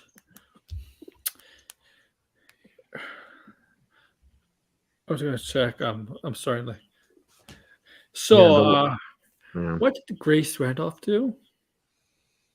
No, she just posted a weird ass meme. It's like, bro, like, you even know who that guy is in the damn GIF? Probably not. Oh. But he was the former CEO of Nintendo, and he passed away in 2015. Satoru Iwata. She doesn't know anything about Nintendo. Maybe she doesn't know. Maybe she's just I think. And it's like him as a Force ghost. You're like, that's on Twitter? Yeah, there's it's on YouTube. You could have used that meme. That meme is infamous. The "it prints money" meme. She's trying to get into. You know what it is. I think she sees that the video games, since Mario is going to probably hit $1 billion. She sees but she's so clueless though. I seen the two videos. She's trying to get into video games. She's like, and I knew that this was going to happen. This is why I kept saying I am not in favor of a Nintendo cinematic universe, because I joke about that. I know you joked about that, but everybody, they were shitting on me when I said that, right? But it's like, half of you people, and I'm gonna be honest, right? Half of you people don't even play the other Nintendo games. Most of you people never even played Metroid, and you're like, no, Nintendo Cinematic Universe. Have you guys played Kid Icarus? Do you even know what Kid Icarus is? And once you get outside of once you get outside of Mario and Zelda and the spin-offs to Mario, what can you really do? Are you really going to do an F-Zero movie? No. I doubt it. I doubt you're going to do that. Are you going to do a Fire Emblem movie? I doubt it. So I'm really skeptical when people are all of a sudden now it's like, oh, the video games are going to replace the MCU. That's not how video games work. Here's my take on the. I'll say this on the Pokemon live action series currently with developing Netflix. I don't think it could work. I don't think you do 8 or 9 show series of Pokemon. I think 20 episodes is good. I just don't think 8 or 9 episodes fits for Pokemon. When I watched the show, I kind of like the filler episodes. I think it worked well with the show. Well, let me correct myself, Degrassi. It's not that I don't want to see that, right? It's just that that's not gonna be money making. Like she's trying to make this like this is like the next MCU. This is the next MCU. Everything has to be connected. And it's like F-Zero, yeah, there's cool characters, right? There's Captain Falcon and the rest of them, right? Cool. It could work, right? But now you're like, oh, now it needs to be interconnected and there needs to be a story. Have you played a Nintendo game? Nintendo is not known for their story. They want Smash Brothers. They want your Avengers movie. No one listen. What can you do in a Smash Brothers movies? You're gonna have the White Glove as the villain. You know who the villain is. You're gonna have Master Hand as the villain. I don't think they know. I don't think she knows. Because the Master Hand is us. Does she know the Master Hand is us? We're the villain. Well, here's the thing with Grace Randolph. She had no idea she was pronouncing Pokemon correctly. That's true. I'm telling you, once she didn't know. She doesn't know a lot of stuff. Not to knock on her, we don't know everything, right? But it's like it's not her wheelhouse. Basic stuff. Yeah, that is true. But it's not her wheelhouse, and she's. It's almost been 30 years. It's been here's the thing. 30 years. She should know how to say Pokemon. Right. I'll say this about Grace Randolph. She is basically the poster child of the problem with movie talk. Is that people talk about stuff that don't really know what the heck they're talking about. Yes. She has no damn clue what she's talking about in this particular topic. And it's like I'll say this. I know you don't like Campia or Grace, but Campia knows more than her. No, yeah, Campia knows stuff. Yeah. Like Grace, like I said, she's the problem. She's the definition of the problem of movie talk because that guy Terry Gonzalez is supposed to can't be fired. He's not fired. He's going to CinemaCon with them. No, man. Oh wow. But yeah, no, she's the problem with because she basically is not a real fan of this stuff, but she talks about it acting like she is. Yeah, that whole video. Did you I know I hate Grace Randolph, but I fucking you really do. You hate her passion. When you watch her videos, you're like, you can't not watch it because she says some insanely stupid things, and she also really hates James Gunn. I feel like she brings up James Gunn now in every single fucking video, even if it's unrelated. Like she's talking about Evil Dead, and James Gunn is somehow involved. Fuck. I didn't know James Gunn was involved with Evil Dead. Yeah, exactly, but somehow she connects it back. That Nintendo video was so telling because you're like, she's like looking at the list, right? She's like, oh, these didn't make money, right? But like, I'm still gonna green light a Metroid movie. I get it, Metroid movie would look cool and whatever, but like this whole video is a business video, right? Yes, you don't know that Metroid is not Nintendo's best-selling franchise. It's not Mario. Metroid. You know what's crazy? I see more people asking for a Metroid movie, and we can't even get Metroid games. It's not Mario. That's the thing. Metroid's not Mario. People don't understand. We couldn't even get a new Metroid. Metroid has not had. Look, we had Metroid Dread back almost 2 years ago. I know. 2 years ago, we had Metroid Dread now. I'm making a video for the Flash. Don't worry, it's a fun video. Before Metroid Dread, then it was the remake of Samus Returns, and then after that, there was nothing. We had nothing for Metroid, but all of a sudden now people are like, "We need to make a Metroid movie." No, make Metroid games.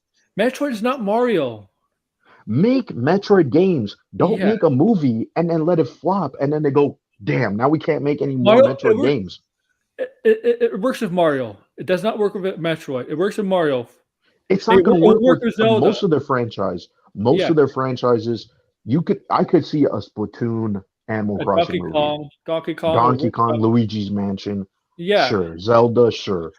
There's some other ones I wouldn't mind personally. A Kid Icarus movie. I love Kid Icarus, but You who see, played the 3DS version of Kid Icarus? Not many people. I'm probably like the only person. I wonder how well a Pokemon movie would do. Not a live action, but an actual Pokemon movie would do if it put in theaters.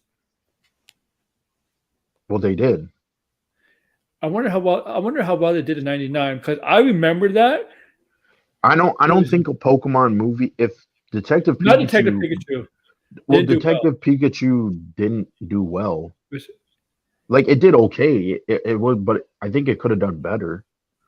I think they have. If they really wanted, they would have to tap the Asian and also too, that movie was sandwiched in between Endgame, which was stupid. Yeah. The thing is, I think a Pokemon movie could still make money. Just don't do Detective Pikachu again. That wasn't even a fan favorite. Yeah, that was a confusing choice, like of all the games to adapt. I mean, because it was a decent movie, but still. I don't think you could do a regular Pokemon from one of the traveling games where you collect badges. I think you can. I think it's pretty easy. Not in the movie though. I think you could. You could do like the first gym, and then you could have rush through the other ones, then get to the final gym. And then you can end it there, and then you could do one with the Elite Four. You could do one with just him facing the champion, and there's more story to it. And then also too, you have to remember in all the games, or at least most of them, because this isn't in the newer games, but there was always an evil team, right? You had Team Rocket doing some stuff, right? There's Team Galactic, Team Plasma. So yeah, there's a bunch of teams. So I don't necessarily agree with that. I think you could do a Pokemon movie live action. It just has some plus the like I said, Detective Pikachu was actually pretty good. Like the Pokemon were pretty convincing. How is the Faces live action possible? I don't even think that's a concern like that. Like that's like asking how is Batman like jumping around in real life? Like we know that's not real. But if you got a Pokemon that uses fire as an attack, the opponent should be dead. Sorry, should be burned. They will get burned, but it's gonna be like the anime. See, that's it's like no one dies from it. That's really what it's gonna be, right? Oh, by the way, so how I know Taylor Gonzalez is going to CinemaCon because I was watching Robert Burner's stream like a little bit for like 5 minutes. So the John Campus team, him, Chris Carr, Ray, Taylor, Robert Burner, they're all going to CinemaCon. So that's how I found out. Taylor Gonzalez. So you could tell from that Taylor Gonzalez is not fired. I don't know if there's gonna be drama with John Campia, but John Campia does say a lot of dumb shit. So he does. But you know that clip you showed me. You know he really did not say the N-word. Well, yeah, I know, but he still sounds like he's saying it. That's a joke. Here's the thing. He praised the name. He said he liked that name. It was like, wait, what? Oh wow. Yeah, that's the other clip. But I heard there was a sequel in the works, wasn't there? For the movie, yeah, and supposedly a game. The game was announced 6 years ago. It hasn't come out. Pikachu. God. They are. I think they said that they're going to make it, but Ryan Reynolds wasn't attached just yet. Wasn't Cassie Lang in the movie? The actress Catherine Noonan. Yes. Yeah. And she was better in that movie than she was in Ant-Man. Ant-Man. Yeah, that's crazy. How can he be better than Pikachu? Oh, because he don't have to act much in that Pokemon. You don't have to act much. She came across like an anime. You think a Pokemon live action would create a lot of controversy by like PETA or something? Always, since like Pokemon first came out. you know those cockfights, right? You know, chickens and right. You know, or dog fights. PETA made a Pokemon game. Did you know? You do get money in the game. You do get money after in the games when you defeat a trainer. You get money after, right? Right. The day a Legend of Zelda film comes out, I will be nitpicking everything Grace says. Same. Because literally, Grace will probably say something like, "Well, this doesn't make sense." I'm super excited to see what she says about Fallout. That's the one I'm like, I already know what she's gonna say about Fallout. It's not for you. That's it. End of story. Okay. I think any video game movie is not for her. It's not. I'm telling you, she has some. She likes her own things. You have your own taste. Fine. We all have different opinions. It's all subjective. Okay, but like she goes so fucking hard. I just don't understand it. It's like just because you like this apparently means you're a fucking bad person. It's like Jesus Christ. Well, here's the thing. I can see her comparing Ganondorf to Bowser and be like, "Well, this villain isn't fun." I'll be like, "Ganondorf was never meant to be a fun villain." Like, right? Have you like seriously? If you've played like Ocarina of Time and like Wind Waker, you know, like this character, he's a dark character. Yeah, he's a dark character. There's so many different interpretations of him too. Like here's the thing: Wind Waker's actually has a pretty dark backstory to it.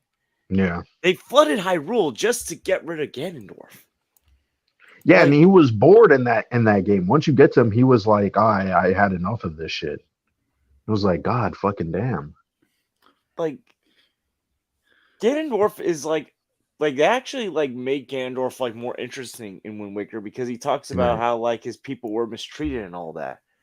Right. But like Grace Ralph be like, they're adding so much depth to this video game character that's probably no different from Bowser in video games. Also, did you in one of the videos where she talks about the cinematic universe, she all of a sudden brought up how she played like Yoshi's Cookie, which is like some puzzle spin-off game. And it was like, yeah, Yoshi's my favorite. And I was like, didn't you complain about like the ending post-credit scene in Mario? Yoshi's Cookie. You know, Yoshi's Island and Baby Mario. You might as well tell her to go play Tingle's Rupee Island. Oh man! Imagine if Tingle's in the Zelda movie. Oh my! God. Oh my goodness! And she'd be like, "Well, Tingle was the most interesting character in this entire movie." I'd be like, "Wait, what? Oh." I can already see it. She's gonna shit all over Fallout. She's gonna say, Jonathan Nolan, was garbage with Westworld. Then she's gonna say, "Oh, it's gory. It's way too political and blah blah blah. It's nasty." That's my prediction when it comes to fucking Fallout. She's gonna hate it. She's gonna hate it. My prediction is she's gonna hate it.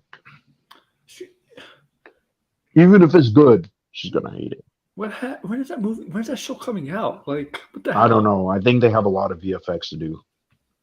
They have a lot of VFX to do, so I don't think that's coming out anytime soon. Well, you guys ever see? Well, Aaron, I know you've seen like that video of like Grace Randolph liking stuff that's bad and then talking about how it's a flop. Yeah.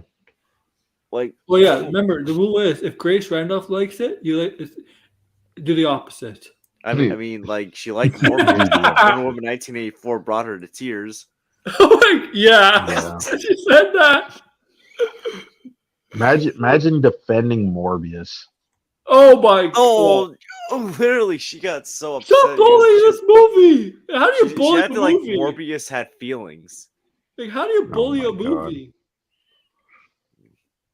It's okay, movie. We'll punish the people attacking you. Bully the movie. Oh goodness, dude! Remember Eddie Signor with the SimCom 2021?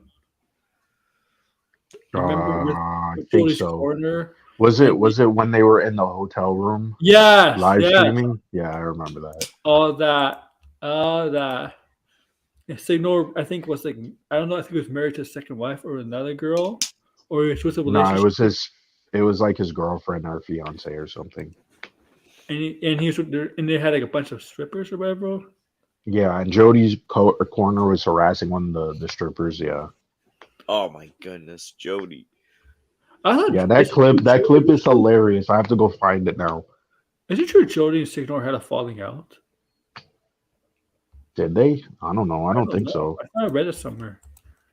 That'd be funny though. Here's the thing: people like Dumber. that, two obnoxious people like that. I'm not surprised. Usually, I'd be surprised. Putting his moron. Degrassi's comment. Oh my god. So, putting head moron. I think all of that dry shampoo has rotted her brain. I think so too, man. She's so bitter. It's like, yo, we can't stop talking about this lady because this lady just says dumb shit after dumb shit. You're like, I can't believe You have to pay if she 1,500. stoops this low. You have to pay 1,500 ticket for 4 days. Oh But wow!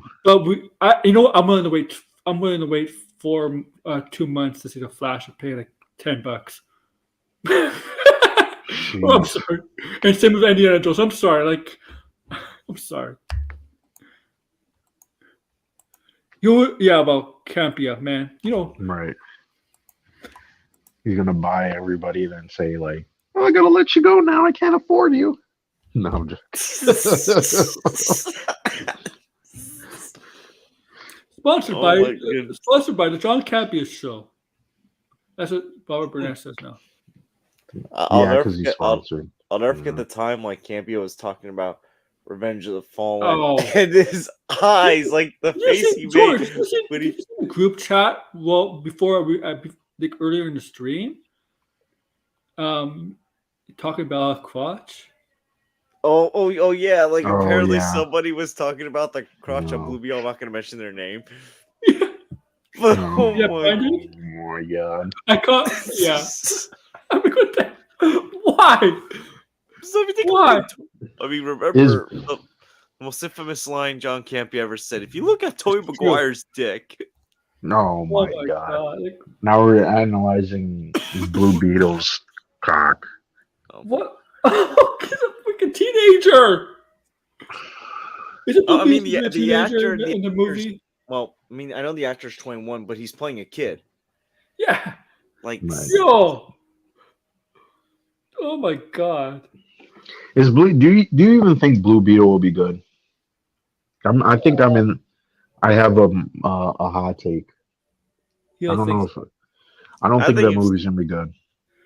I know you and Tony have like debated it. Yeah, I don't. Something about that movie gives me pause. More so than Shazam.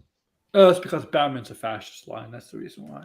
No, I thought that was hilarious. That's what it too. I'm kidding. But it triggered so many people. It did, which is funny. Yeah. I mean, Besides that line, everything else was. I was like, is this like an expensive CW show? Like the costume and everything. It didn't look good in my opinion. Something looked funky.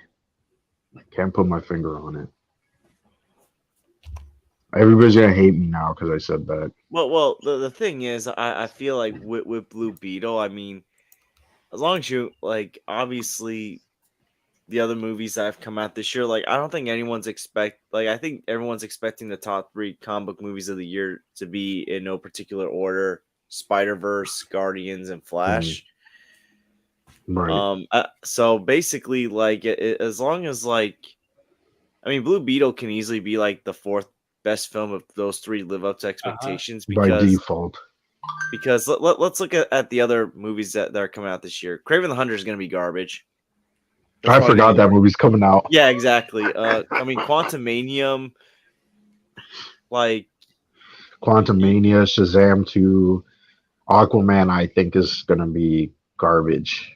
the Marvels. I mean, No, they're actually The pretty- Marvels too. Marvel's gonna kick ass, man. I didn't even like the first Aquaman. I'm very confused why people like that movie, but it is what it is. But I think enjoy it, but this it's not all one, that good. That's not all that. I think this movie in particular will be a new level of something we've never seen before. That's my bet. It's gonna be so bad, people are gonna be mind blown just how bad it is. That's my prediction. Blue Beetle won't be as bad, but something about it to me just, I don't know. It doesn't seem like something I would completely enjoy. But yeah, it is what it is. So, are we gonna get like? I'm gonna end the stream soon, but are we getting a trailer for the Flash this week? They should. Probably. Okay. Are we getting a bunch of trailers? Because If not next. right now, following. like there's not been a lot of news these 2 days, Saturday and Sunday. So it's been very bare with Let's Talk Pop. That's why I'll be honest with you. May is gonna be full of news, by the way. Yeah, May is gonna be full of news, but I'll say this: this week, the second half of this week, there was not a lot of like big news. That's why yesterday's episode was Star Wars focused because there wasn't a lot of big time news to talk about. So that's why I talked for an hour and a half Star Wars and all that. Solo wise, I did Solo. It was pretty good. There was still some good stuff. I mean, Evil Dead Rise was a great movie. I didn't see it yet. That was a great movie. So yeah, you should watch it. Hopefully, stuff it picks up for the next.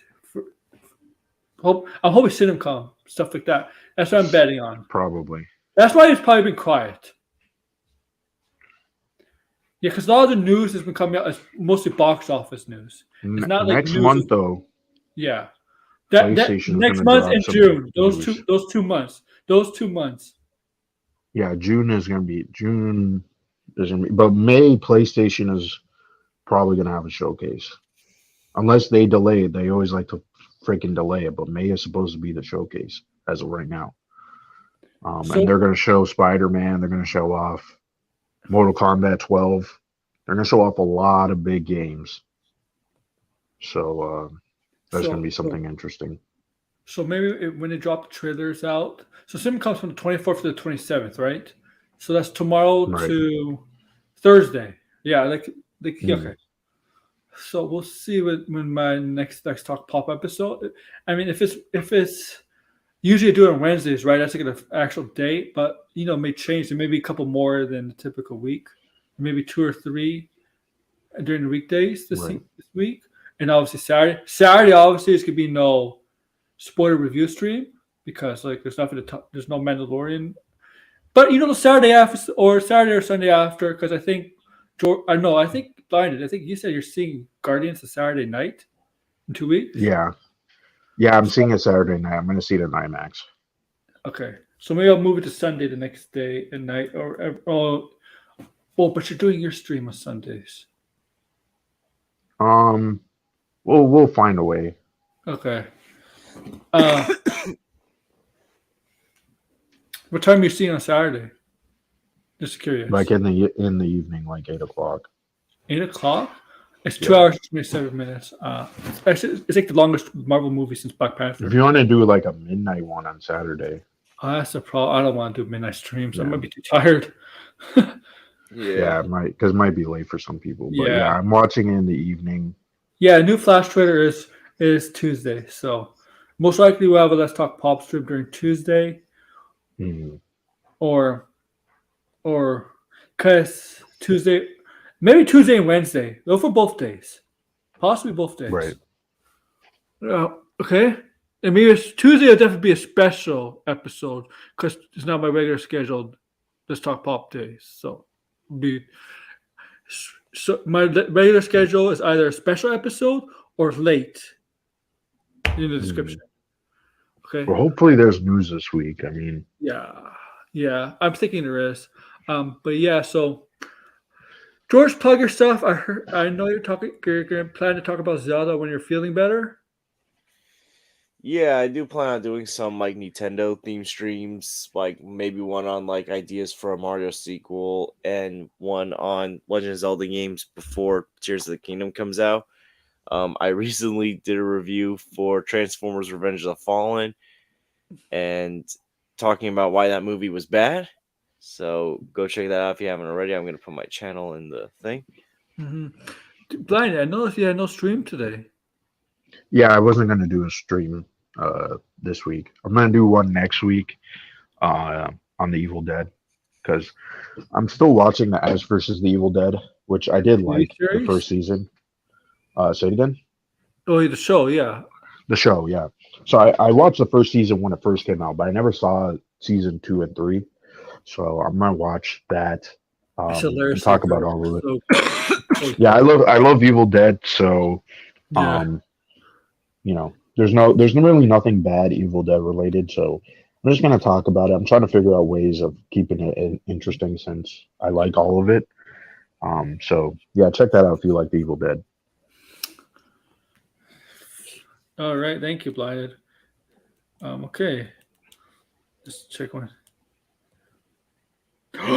Yes, thank you, Edmonton. Fuck. I'm just sorry. I bet on sports day. So far, 4 bets. 3 of my bets I won so far, and I'm hoping Edmonton wins for me. They just tied it up with the game on the line, man. 4-4. I needed them to win, man, so I could get money. I was like, fuck. It wasn't looking good, man. It was not looking good. They were losing 3-0 in the first period. Fuck. I did see that Degrassi. I mean, it was a cheap movie, right? So, well, relatively cheap. I think it was like Who was 20 in? million. You know who was in the first season? Ash, the show. I never knew Samira Weaving was in it. I didn't notice her. Like she was in it. She's one of the campers. Samara Weaving. Yeah, she was in it. Samira Weaving was in the first season, the show. I don't remember. I'm not up until that point. I'm on episode 7 right now. First season. I think she was in the first season. Yeah. Right. Well, I can't even remember the first season. That's why I had to like rewatch it again. She was one of the campers or whatever the last few episodes. But yeah. Oh, by the way, that's blinded. You know who's coming to Toronto for Fan Expo? I did see that. Sam Raimi. Yeah. Yeah, Fan Expo is starting to pull up the big guns, huh? No. I might check it out. I'm surprised Comic-Con this year pull up the big guns. Comic-Con usually doesn't pull up the big celebrities in Toronto. Usually Fan Expo does. But Fan Expo is going a step further this time. Yeah. All right. Thank you, guys. Make sure to like, share, subscribe, and comment below. Take care, guys. Peace.